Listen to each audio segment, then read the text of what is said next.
Hello there guys, and welcome back to Coxonot Gaming, and welcome back to my Skyrim modded playthrough.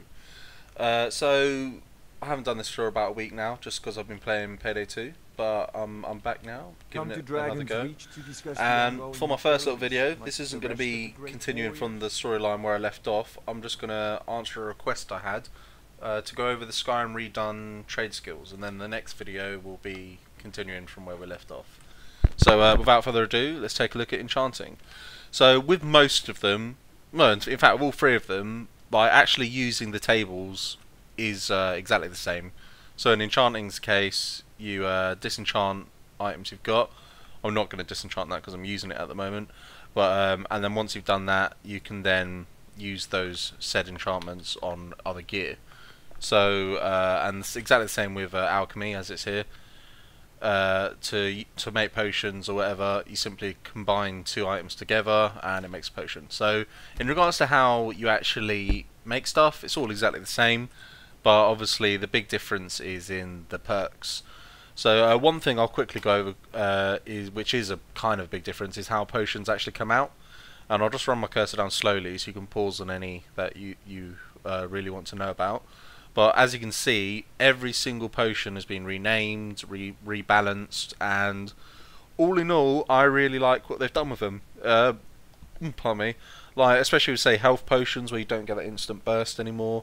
It's just all really, really nice, really well balanced, and just, yeah, all in all, I really like what they've done with the with the potions. It's really nice. But so looking at skills now, I'll go over Enchanting. Actually, I might as well just go over all three while we're here. Right, we'll go over Alchemy, since I just landed on that randomly. So, with Alchemy, the very first perk is, as you'd expect, just makes things stronger. And within the trees, there's a few more which kind of increase various things. So this one is Health, Magicka, and Stamina. This one over here is beneficial effects. That's stuff like potions of Fortify, Strength, whatever. And this one over here makes your poisons more effective. So that's the stuff that's the same pretty much. Also, this one right at the top is probably the other similar one. It basically removes all bad effects from good potions and all good effects from poisons. But then leading on to the new stuff, so might as well finish off this tree as we've done most of it.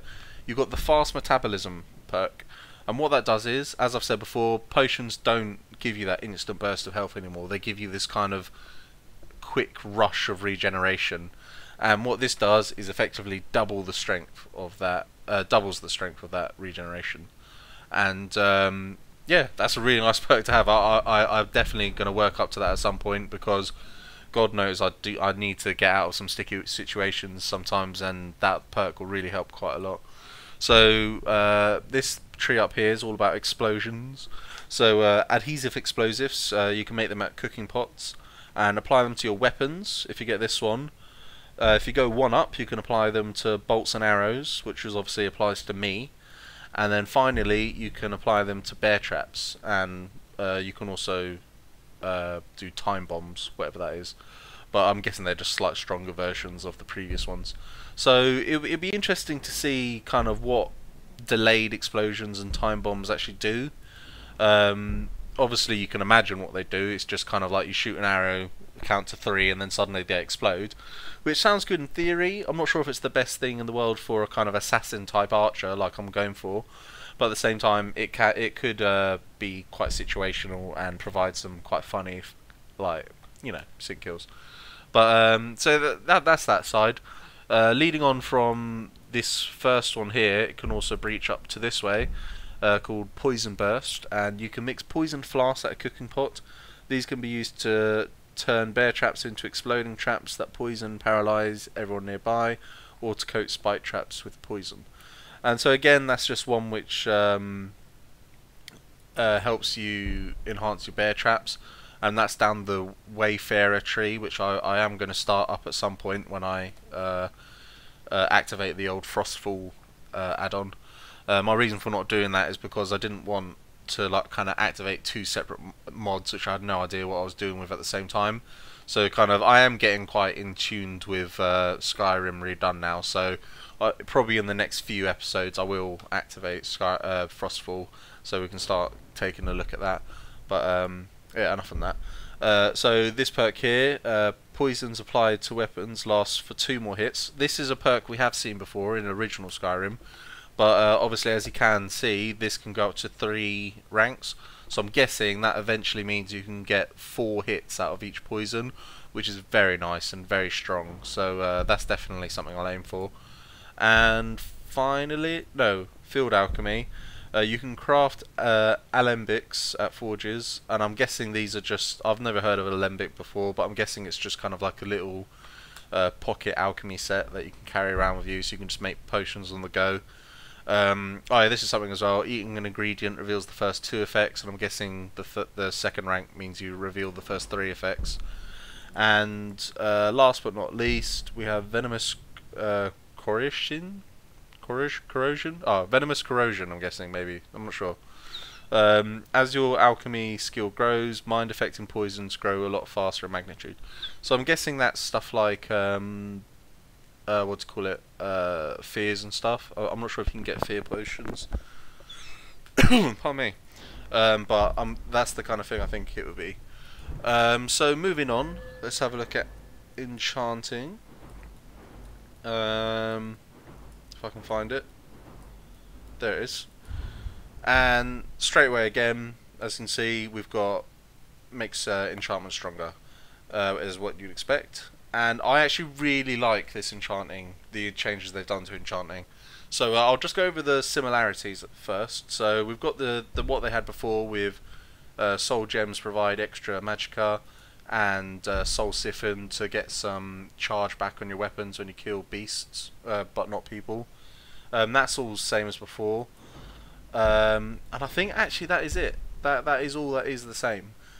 So moving up this one, we have defensive enchanter. So just this is similar to the alchemy one. You've just got a few different trees which make certain types of enchantment stronger. So that any sort of protective enchantment are stronger here. Health, magicka, and stamina enchantments are stronger there. They all kind of self-explanatory. This one here, frost, fire, and shock enchantments are stronger. That's self-explanatory. But then this is where we get up to the interesting stuff. I'll just quickly go over this one.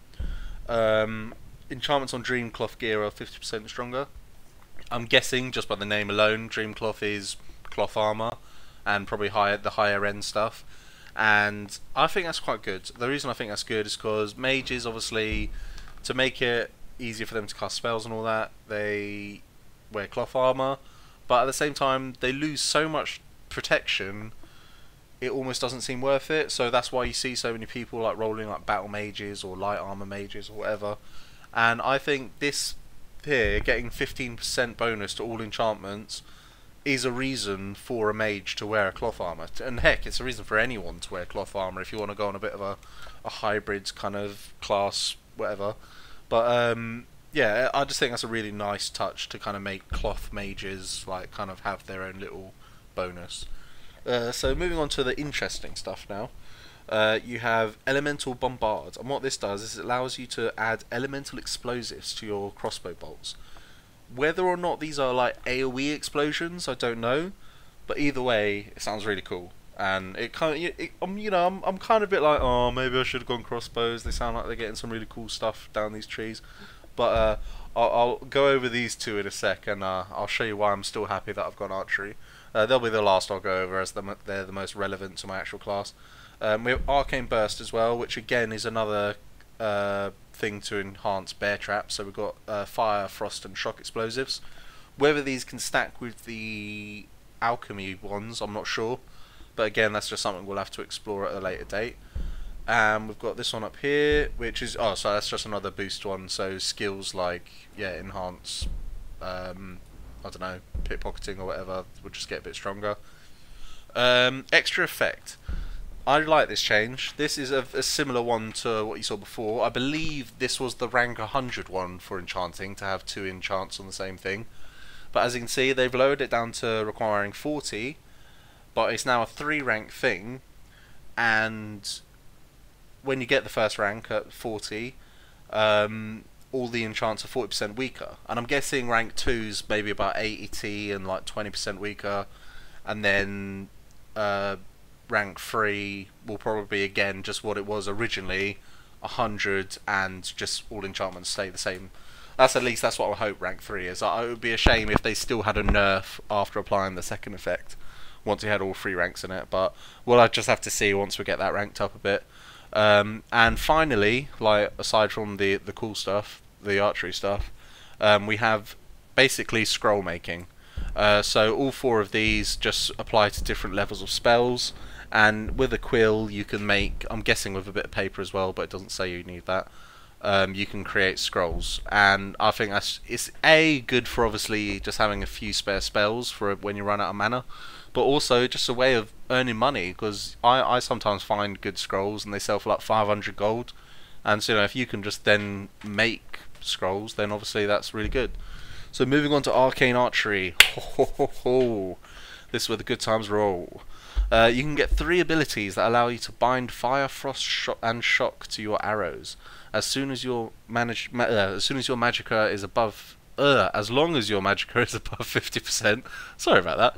And the arrow is fully drawn back. So this basically means, obviously, as it just said, you have to fully draw your arrow after activating one of these abilities, and you're just going to get a big damage bonus, elemental damage bonus. And it just sounds really cool. I'm guessing each arrow, it doesn't say there, but I'm guessing each based on the next one, that each arrow costs mana to shoot. How much again, I don't know. I'd assume maybe like 10, 15. Like, I can't imagine they'd make it too high, because obviously you only start with 100 magicka, so I suppose it depends on how much damage it adds as well, but yeah. And so the next one is just an enhance on that, so you can use it for longer, because you can use it above 40%. I'm guessing that maybe goes down to then 30 and 20, or maybe 20 and then none. But and each rank, I'm guessing, is just going to make them cost 3 less magicka, so 3, then 6, then 9. I'm not sure. Again, I'd have to experiment to see what the actual starting cost of that is. But just all in all, that sounds really cool. While I'm here, actually, I'm just going to go straight over smithing, because again, there's no real need for me to go down to the forge, because it is exactly the same. There's not a whole, apart from like maybe 1 or 2 new bits of armor you can make. The difference is in here. So to start off with, you have your bog standard, improve the quality of all your gear you make, and improve. And straight away we get into a really good addition, and I love this one. You can melt down any bit of armor or whatever weapon. I'm not sure how far it extends into stuff like pots and pans. Who knows? If that does apply, so melting down, like say someone's silverware to then make silver weapons, that'll be wicked. Like, it actually then gives a use to like picking up all these pots and pans.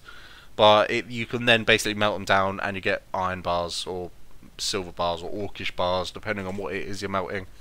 And just all in all, yeah, really good, really good skill. Tradecraft. I think before, and forgive me if I'm wrong on this, I think before you just got silver and gold crafting for free. Like, pretty much at rank 1 smithing you could make jewellery, whereas now you need to be at least level rank 40, and this is how I'm interpreting this one, and once you've got that, I'll be able to make gold and silver, because at the moment I can't make them, so I'm guessing this is what I need. So deep silver, especially as these two come off it as well. Deep silver, having understood the potential of strikes dealt by a silver weapon, as we've seen with Feindor's silver katana that he's got, he deals more damage to undead. You are now able to refine any weapon made of said material at the forge, creating a much stronger version. So, it'll be interesting seeing what this does. I don't know whether it's going to be as simple as you now deal even more damage against undead, but hopefully it does apply some sort of cool effects as well, like maybe some on-hit smite ability or something, but we'll see about that. And next one is Weaving Mill. You have learned to see the value in clothing and developed a skill to craft various pieces at the tanning rack. So this is basically talking about cloth armor. And the results of your work show a strong resonance of real armor, strengthening it as you wear both. So it's not 100% clear, in my opinion, what it's actually talking about. But the way I'm interpreting this is either you can give an armor value to your cloth armor, or it's just basically saying that there's some custom cloth armor that you can make with certain effects. I don't know, but all in all, it's cool to see that there is some sort of cloth reason to get into smithing, because obviously before there was no reason at all. But yeah, whatever it is, this skill is definitely focused around cloth armor. What it actually does, I do not know.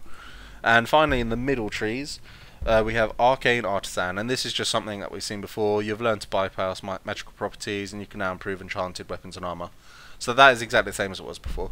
And going around the outside edges, they're similar, but they've made some really cool additions. And what this addition is obviously, as you can just see from here, you know, going around to the right, we've got all the heavy armor ranks, and going around to the left, we've got all the light armor ranks. But what they've added is every time you wear a full set of that armor, you then get a bonus effect, because you're like a master craftsman with it, so you can kind of understand how it's meant to work and all that. So we'll go up the heavy armors first, seeing as we are light armor users, so we'll look at that last. And so iron armor, steel armor, because you start with iron armor, obviously. Full steel armor protects against bows and crossbows, and so obviously straight away that is such a good one to have, because especially at low level, while our health's still quite low and we don't have much of an armor rating, they really like just kick the shit out of me. Like, I'm almost half dead every time I take an arrow or bolt. So yeah, if I did wear heavy armor, I'd rush straight to get that one, because that sounds so good. Dwarven, I really like this one for RP sake, just because full Dwarven armor protects against both Fulmar and Dwemer constructs, and obviously these are the types of creatures that you expect to see in the Dwemer or Dwarven ruins, and so it makes sense that Dwarven armor would, you know, protect against them more than any other. Again, I really like the Orcish one coming on next, because it just makes sense for orcs. In full Orcish armor, all Orcish weapons become more devastating. So this is just kind of leading on to becoming some sort of Orcish berserker. I know Skyrim Redone has made orcs out to be like proper beasts when it comes to making a kind of berserker type class, and you know, this perk just solidifies that. How more devastating it makes it, I don't know. Like, is it worth wearing Orcish armor forever if you are like going for that type of class? I don't know, but it just sounds really cool. Anyway, so next we have Red Mountain's Cooling, which is ebony armor. While clad in ebony armor, all incoming magic is weakened. To me, that's really cool for, say, a Breton type class, like a kind of spell assassin, like really geared towards killing casters, and you know, that's the armor you want to wear to back it up. And finally, we have the Daedric armor, that ever elusive Daedric armor, because I can never ever find any Daedric hearts. Daedric armor causes fear that reduces an opponent's armor, and to me, that's just wicked. It also allows you to bind to longer, which is not necessarily as relevant, but obviously reducing an opponent's armor is just such a good touch. And so yeah, just all in all, I really like that perk, and the whole heavy armor tree I actually kind of am a bit in love with. Like, I really like all the bonuses they have. The same can't exactly be said for light armor. There's one or two really nice ones, but especially when it comes to the very last one, I'm not a big fan. But that being said, these are just extra effects that I might not necessarily have had anyway, so I can't complain. So full leather armor protects against heat and cold. Yeah, I suppose it's alright. You know, it's not amazing, but yeah, it's cool. And hopefully that kind of translates into, say, the frostfall, like keeping you warm and all that kind of stuff.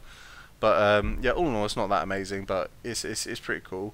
Full elven armor makes it easier to cast spells. I really like this one, because I've kind of always been in the mindset that if you're going to be a caster wearing armor, you should at least you should go to like a max of light armor, just because heavy armor is just, you know, you might as well just be a paladin then.